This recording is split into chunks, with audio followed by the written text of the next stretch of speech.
better. Coach, with NIL's obviously been in the headlines. When you were out at the Big Ten coaches meeting, what was your interpretation of the ruling, and what impact do you think that's going to have on the IU basketball program? Well, I mean, it's going to help. I mean, I think anytime you got additional money that goes towards recruiting, it's going to help. I mean, we're in different times now, man. I mean, this summer was a busy summer for me and my staff in terms of entertaining the portal, and just a lot of work, man. I mean, and it's not going to change, man. It's going to be that way and for years to come. I mean, it's what it is, and I just think long as the playing field is even for everybody, it should be very competitive. You're able to go out and recruit and get talent to come in to help you win. With the addition of the dynamic ability that Miles Rice and Keenan Carlisle have, what are some things that may bring to you that can enhance your offense or grow your offense, or just things that are in your wheelhouse now that maybe might not have been there without two guys with that dynamic ability? Well, you think about our guard play over, the last 3 years, and it's no knock. I mean, we had guys like X and Finney, and we couldn't keep anybody healthy, number one. And I've learned in this short period of time that I've been in college, you win with good guard play. It's great to have big guys that can play and do the things that we've had over the last 3 with our bigs that we've coached. But you win with perimeter and guard play, good guard play. And that was something that we came out of this past season, not having X, the games that he missed, that we had to really amp up our backcourt and get better. And I thought we've done that.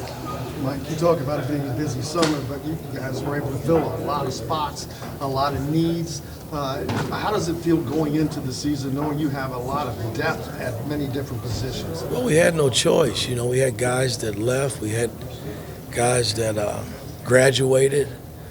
That's the new norm now, guys. I mean, this is not like the Bob Knight days where you could build your team over 4 years and trust the process. Our process now is changing every year because you don't know who's coming and who's going.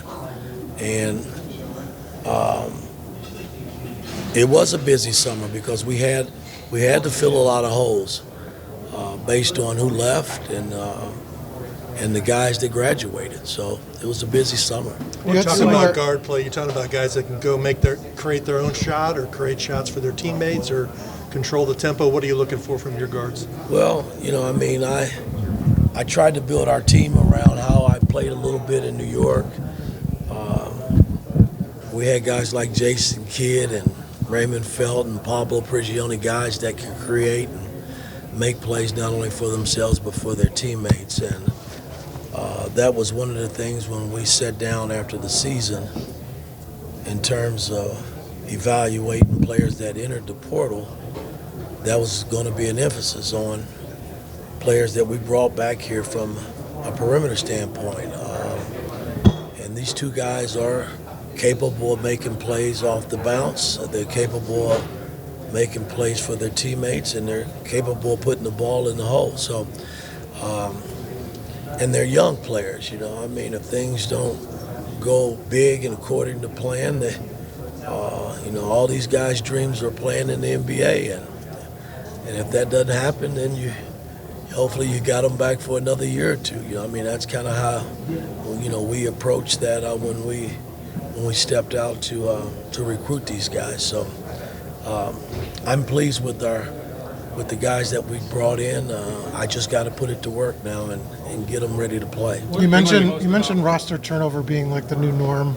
Was there anything lessons you learned from last year with all the turnover you had last year, now this year, that you're going to apply, like structure or anything that you see that you might have done differently and that could use this year with all the new faces? Well, the one thing I have learned is that we got to be deeper in certain positions. And,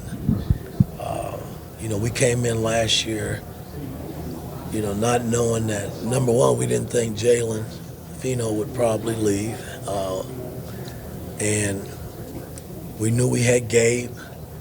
I didn't come into the season thinking that I was going to start and play Gabe the minutes that he played. Not that he didn't deserve it, and not that he didn't hold his own. I mean, I thought Gabe had a hell of a freshman year.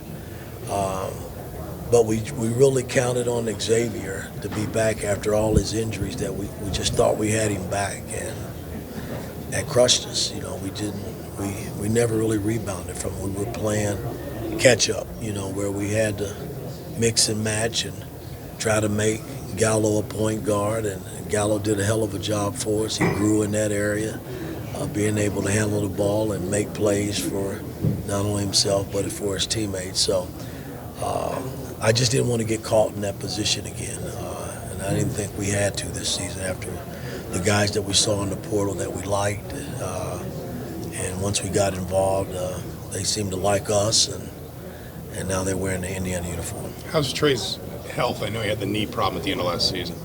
Well, again, he's going through rehab, and he's not ready to play yet on the floor, but we're hoping and thinking he's going to be back, ready to go once season starts. So you just got to continue to. We got 8 weeks here coming up, starting June the 3rd, well into July, and hopefully by then he'll be ready to play. Is there anything different you did this year in terms of compared to the last couple of years in terms of recruiting the portal to be able to bring in the guys you brought in this year? No, I mean, it's just we've done pretty much the same thing every year. I thought a year ago we had some good freshmen that came in, and we bought some pretty good portal players in, I thought, last season. But this year, it was wide open. It was more wide open in terms of how we evaluated it. We sat down at the end and I kind of treated it like I was when I was back in the NBA. I make our guys rank the top 10 players at their position, and in ranking them, then I make the decision on who I'm going to go get. And if it's the best player, then we got to give it a shot, because all they can do is tell us no.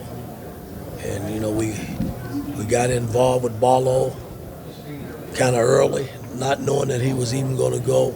We didn't know if he was going to go in the portal or not. There was rumblings out there, and I made it very clear if he goes in, we got to get involved. And he went in, and we were able to get involved and was able to land him here in Indiana. So it's been a busy summer. It hadn't been no different than what we've done in the past. We've approached it that way since I've been here.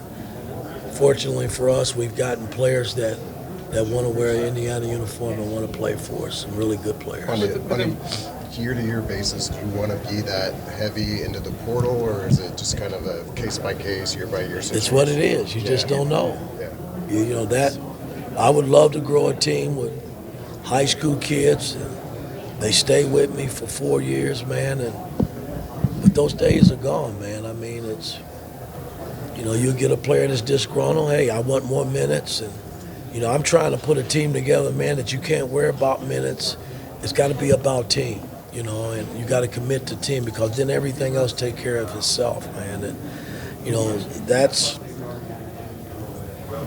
that's with any coach in college basketball. That's what you got to navigate, man, because everybody wants to play. Everybody wants to go to the NBA. Well, shit, that's not realistic. You can't play everybody 40 minutes, and everybody's not going to play in the NBA. That's being real from a guy that's spent 34 years of his life there. So it's what it is. Rocco talked about last season before the year that he wanted to be in the NBA after a year. He obviously had an up and down year, but got better as the year went along. Who? M'Bako.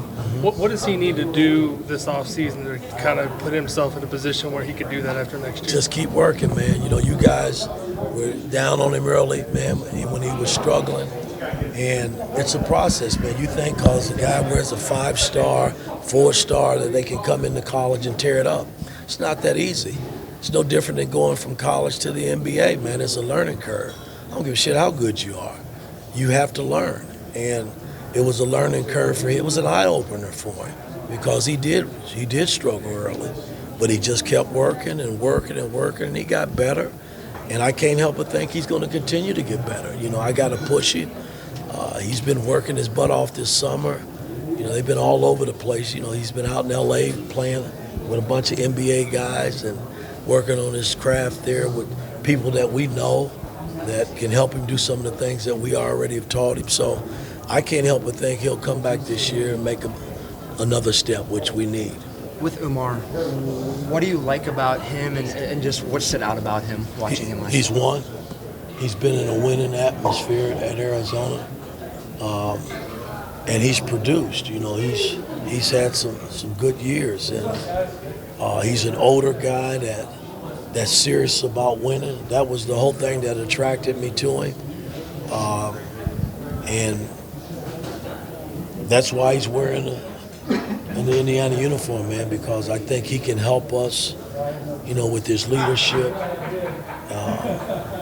get to where I want to go, and that's winning the Big Ten title and the national title. How do you see him and Malik kind of existing alongside each other? He does a lot of nice things. He doesn't have to have the ball a lot like I featured Trace Jackson Davis when he was here. He doesn't have to have it a lot, but I'm going to utilize it. It'd be crazy not to. But he runs the floor.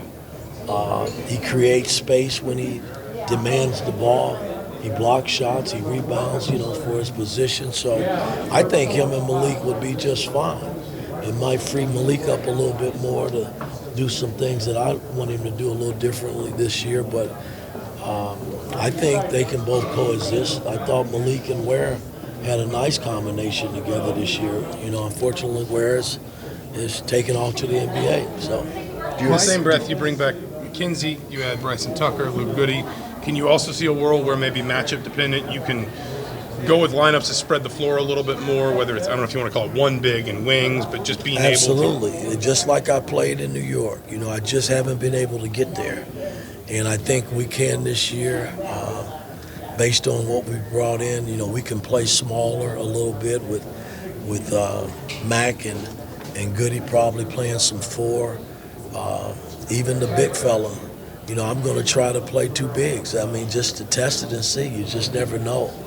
You know, with that, you know, I mean, he can make threes. So we just got to, you know, I just got to wait. These 8 weeks, man, of summer play, you know, will kind of shape where we are as a ball club and give me some kind of indication of going into next season. You mentioned recruiting your own roster. Were those conversations with Malik and McKenzie, did you have to give them a hard sell, or were they receptive? What were those conversations like to, you know, them coming back? Well, it was huge getting them back, number one. But moving forward, you know, you got to put pieces around them, man. They can't do it by themselves. You know, we shown some of that in different times of the season last year. So, you know, we needed more pieces around them, but it was huge getting them back, though, because they're a big piece to our puzzle. There's no doubt about that. You talk about the portal being the new norm, but how do you balance that with an incoming class like the 2025 class, whether it's in Indiana or elsewhere, guys like Braylon Mullins and Trent Sisley and Malachi Moreno? So how do you guys, and knowing that the portal is there for you as well? Got to keep recruiting them, man. I mean, I'm not going to stop recruiting them. I think they're talented enough to help us here in the future.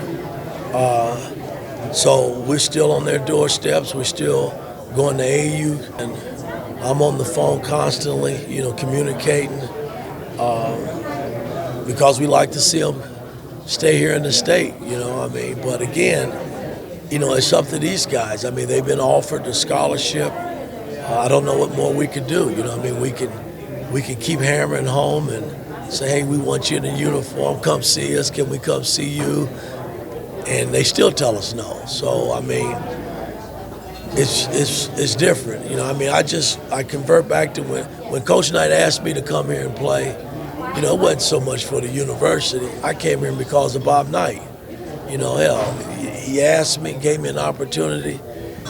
Shit, I didn't mess around. I'm coming, Coach. I'm there. I'm gonna be there wearing the Indiana uniform. So I mean, those guys have that opportunity because I have offered them scholarships, and I do want them here, man. And I just got to keep recruiting. You know, I mean, I can't quit. So, and hopefully one or two will say, hey, if not all of them will say, yes, I'm coming. It makes life a lot easier for us.